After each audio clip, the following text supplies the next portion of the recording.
Alright, in this video we're gonna continue chapter 7, the second half of chapter 7, starting from verse 10. Verse 10 says, Again, the Lord spoke to Ahaz. By the way, note these little details. The phrase, again the Lord spoke to Ahaz. So it's probably a different oracle that Isaiah kind of meshed up together. God probably spoke to him in multiple occasions. That's why I divide the two messages of hope, the destruction of Syria and Ephraim as one, and the sign of Immanuel as a second. But of course, I mean, if you read it straight, Isaiah meant us to read it straight through because they're all connected. But anyway, verse 11, Ask a sign of the Lord your God, let it be deep as Sheol or high as heaven. But Ahaz said, I will not ask, and I will not put the Lord to test. And he said, Hear then, O house of David, is it too little for you to weary men that you weary my God also? Therefore the Lord himself will give you a sign. Behold, the virgin shall conceive and bear a son, and shall call his name Immanuel. He shall eat curds and honey when he knows how to refuse the evil and choose the good. For before the boy knows how to refuse the evil and choose the good, the land whose two kings you dread will be deserted. The Lord will bring upon you and upon your people and upon your father's house such days as have not come since the day that Ephraim departed from Judah, the king of Assyria. You know, I actually shouldn't have read that last verse 17. It should go to the next part. But my Bible has it within the one paragraph, but I kind of disagree with that division. But anyway, let's dive into verse 11. So God said to Ahaz, Hey Ahaz, once again, you're going to be fine. These two kings that's attacking you are not going to destroy you. Why don't you ask a sign? And Ahaz says, I'm not going to ask a sign. I will not put the Lord to the test. Pause. Ahaz refuses to ask a sign when God told him to ask for a sign. Okay? And what's happening here? Is he really trying to not put the Lord to the test? I mean, he has a good point, because the Bible says you shall not put the Lord your God to the test, right? In Deuteronomy 6. But here, the problem is that God does give signs to strengthen some people's faith, right? To Gideon and so on. And also, more importantly, God is willing to give signs, and so to refuse a proffered sign is proof that one does not want to believe. And we see that. We see that in the text, that the reason he's saying, I'm not going to put the Lord to the test, is really because he's trying to justify his disobedience and his lack of faith with a pious statement. He's trying to sound pious, but he really has no intention of doing what God wants him to do. He already has his decisions made, and seeing a sign would make it even harder to disobey God. So he's like, I'm not gonna ask for a sign. So that's Ahaz's response. And verse 13 says, And he said, He is God. Hear then, O house of David, is it too little for you to weary men that you weary my God also? Or he is Isaiah, actually. Therefore the Lord himself will give you a sign. So God is saying, if you're not gonna ask for a sign, fine, I will give you a sign.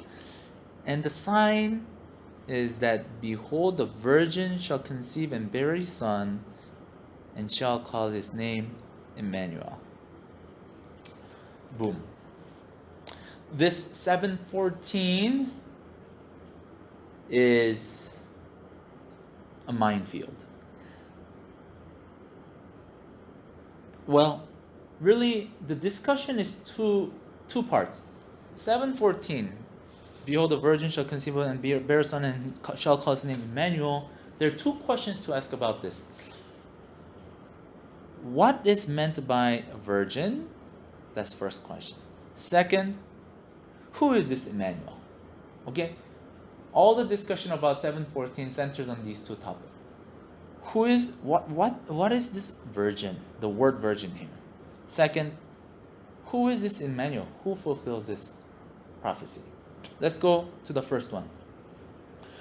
Virgin in Hebrew is Alma, Okay, and it literally means a young woman, young lady. Okay, there is a separate word in Hebrew that means virgin, and it's betula. Okay, but that's not the word used here.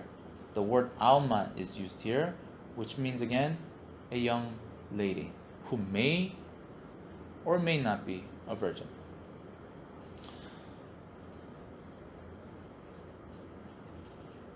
Now, the Septuagint, the Greek translation of this verse, translates the word alma by using the word parthenos. Parthenos is the Greek word for virgin. It's not a Greek word for a young woman, but a Greek word for a virgin. Okay?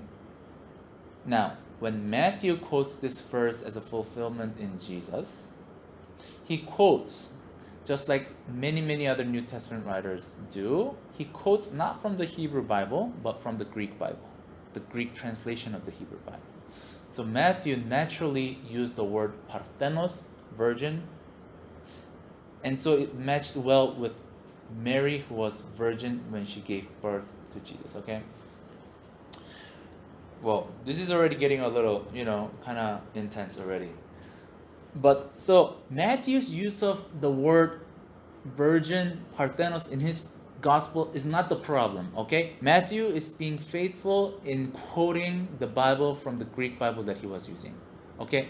The question is, why does the Greek translation translate the word alma, a young lady, by using parthenos, which is a virgin, okay? And then the scholars are split and divided here. Some people say alma, although it often means a young lady, it can mean, it also does mean a virgin, so it doesn't exclude. But then the question is, why isn't betula used here?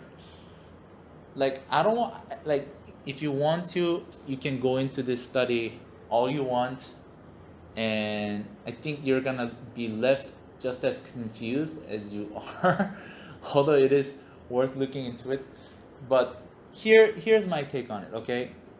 Once again, I dare not say that I have all the answers, most satisfying answer for everyone, but God intentionally chose the word alma, the word that means young lady, instead of betula, because the word alma, young lady, is perfect choice in order to get this prophecy fulfilled twice, once in Jesus and once in chapter 8 by the son of Isaiah.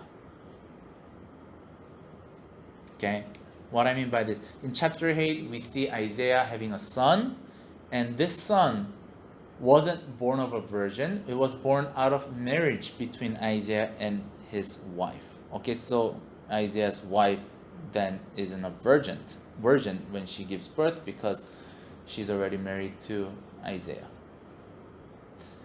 But alma can also mean virgin, which will be fulfilled in Jesus in Matthew 1.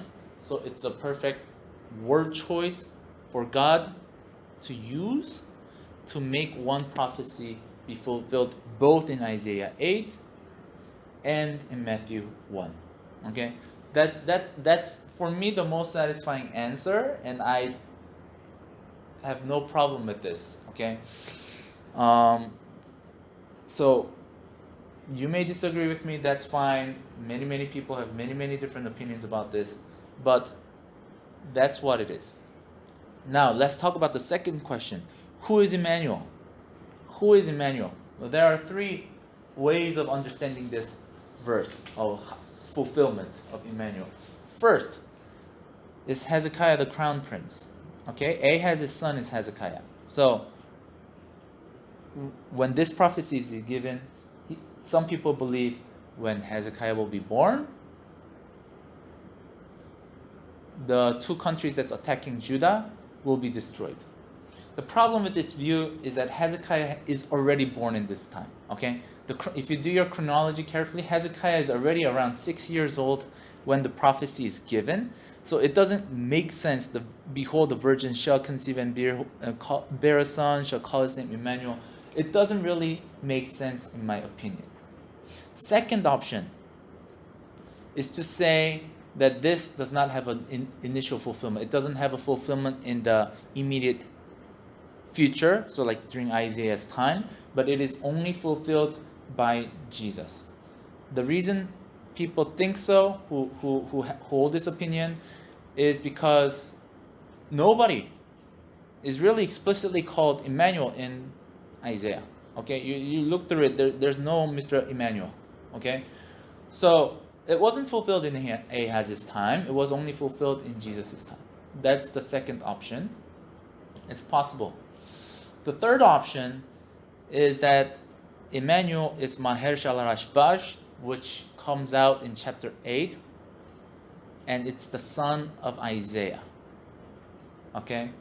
And the reason why some people hold this opinion, or hold this way of interpreting Immanuel, is because, and I'm also on that, in that camp. It's because this sign is meant to be given to Ahaz. Remember? Hey Ahaz, ask for a sign that I'm gonna hold you, I'm gonna defend you from these two countries that's attacking you.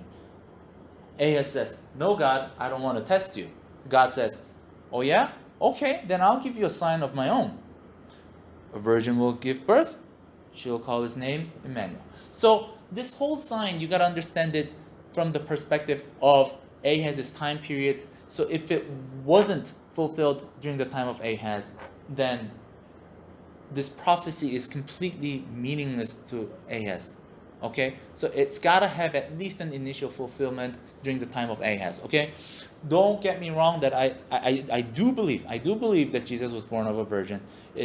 His birth did fulfill this prophecy according to Matthew 1:23. Okay? That is no question. But the question is, who is Immanuel in this context? And I think before we superimpose the New Testament's interpretation on the Old Testament's text's meaning, we first always gotta ask ourselves the question, what did the text mean by the original author to the original audience? Okay? Christians often get so excited to say, oh, Immanuel, this is about Jesus, which is true, but you gotta read it in the context of this story. What is happening? There's a war. Ahaz is not willing to ask for a sign. God says, I'll give you a sign that I was right, that I will destroy Ephraim and Syria, and so on and on and on. Okay, so Immanuel was, for them, it was a baby that is supposed to be born in the near future that proves that God is in control of all these political events. Okay, so that's how I understand it. And when we get to chapter 8, you will see more clearly why. Okay, I will explain to you more clearly why I believe Maher Shalarashbaz does fulfill Immanuel, at least as an interim fulfillment. Okay, so that was Isaiah 7:14, and we have a little more information about Mr. Immanuel. He shall eat curds and honey when he knows how to refuse the evil and choose the good. He shall eat curds and honey when he knows how to refuse the evil and choose the good. So what's happening is curds and honey, sometimes people mistakenly associate it with good food because like Canaan is described as the land of milk and honey. But actually curds and honey, it comes out again at the end of the chapter, but it's more likely to be the food of the poor people. Okay, the child is to be born into the poverty of the people, probably because of the war that's happening. Okay, the child is gonna be born in a tough time, and he's gonna be eating curds and honey, a mundane diet for the poor people back then. Okay, yeah. But the important thing is verse 16. For before the boy knows how to refuse the evil and choose the good, the land whose two kings you dread will be deserted. Here's the thing. Before this boy gets old enough to know what's good and evil, the land of the two kings that you dread will be deserted. Who are the two kings? The kings of Israel and Syria. These two kings that's attacking Judah forcing them to join their coalition. Their lands are going to be destroyed before the boy knows how to refuse evil and choose the good. Okay, that's another reason why I believe this prophecy should have some sort of fulfillment in this time that is relevant to this historical event. Okay, so that's the promise, that's the sign that God is giving to Ahaz when he refused to ask for a sign. And so that's the end of the message of hope. Remember, chapter 7 begins with the present doom, and then it has message of hope. First message of hope is that the Syria and Ephraim is going to be destroyed. Second message of hope is that the sign of Immanuel, and then it will end with the coming doom, right? So this is the end of the message of hope. And now, starting from verse 17, we're going to dive into the coming doom, which is the coming of the Assyrians. Okay, let's dive in. The Lord will bring upon you and upon your people and upon your father's house such days as have not come since the day that Ephraim departed from Judah, the king of Assyria. So what's happening? Although Syria and Ephraim will be destroyed, despite the fact that Ahaz wasn't willing to obey God, don't celebrate it too much yet, because Assyria will come. Okay? Assyria will come and attack you. Even though Syria and Ephraim will be destroyed and you'll be spared from that attack, a greater attack from Assyria will come. Okay? Verse 18, in that day, from this on, from 18 and on till the end of the chapter, we have 4 in that day statements. Okay? The future doom is described in 4 aspects of it. God gives 4 details on what that doomsday is going to be like. 4 in that day. First one is that Assyria and Egypt will attack the land. Second one, verse 20, is that Assyria will put the people to shame. Third in that day statement is there's going to be poverty in the land. That's 21 through 22. And last in that day, 23 through 25, is that agricultural infertility. That's what's going to characterize that doomsday when Assyria comes. Okay, verse 18, the first one. Assyria and Egypt will attack the land. In that day, the Lord will whistle for the fly that is at the end of the streams of Egypt, and for the bee that is in the land of Assyria. And they will all come and settle in the steep ravines, and in the clefts of the rocks, and on all the thorn bushes, and on all the pastures. So, enemies would swarm everywhere in Judah, right? God's gonna whistle, bring them in. They're gonna be everywhere in Judah. Verse 20, in that day the Lord will shave with the razor that is hired beyond the river. Here the river is Euphrates, okay? With the king of Assyria, the head and the hair of the feet, and it will sweep away the beard also. This shaving of the hair in that culture was a sign of shame, okay? King of Assyria is going to be like the razor of God that shaves people's head and hair and beard, putting them to shame, okay? It's going to be shameful. The third in that day, verse 21 and 22. In that day, a man will keep alive a young cow and 2 sheep. And because of the abundance of the milk that they give, he will eat curds. For everyone who is left in the land will eat curds and honey. This is a little obscure, but it's really kind of simple. In that day, when the Assyrians come and destroy the land, there's going to be a man. Just think of it as a figurative way. There's going to be somebody, a man, and he has a young cow, 1 young cow and 2 sheep. And the milk that these 3 animals give is so abundant, then everyone who is left in the land will eat that and be satisfied. In other words, really I should say, not that it's the amount of milk that these 3 animals give will be abundant. It's more like the number of people that's going to be left in the land is so few that they can be all fed by these 3 animals. Okay? The country is going to be destroyed so badly. They're going to be taken into exile. They're going to be kicked out, died, killed. There's going to be so few people left in the land that one man's 3 animals is going to be produce enough milk for everybody to live in. So it's really talking about how empty the land is gonna be and so on. The fourth one, in that day, verse 23. In that day, every place where there used to be 1,000 vines worth 1,000 shekels of silver will become briars and thorns. With bow and arrows, a man will come there, for all the land will be briars and thorns. And as for all the hills that used to be hoed with the hoe, you will not come there for fear of briars and thorns, but they will become a place where cattle are let loose and where sheep tread. So this is the fourth. In that day, there's gonna be briars and thorns, meaning there's gonna be agricultural infertility in the land. Destruction of the vineyard. This could be a conscious allusion to the Song of the Vineyard. Remember Song of the Vineyard? That's chapter 5, right? How God starts with the romantic mood, only to say that he's gonna destroy it because it yielded wild grapes instead of good grapes, right? So it's kind of like maybe destruction could be an allusion to it.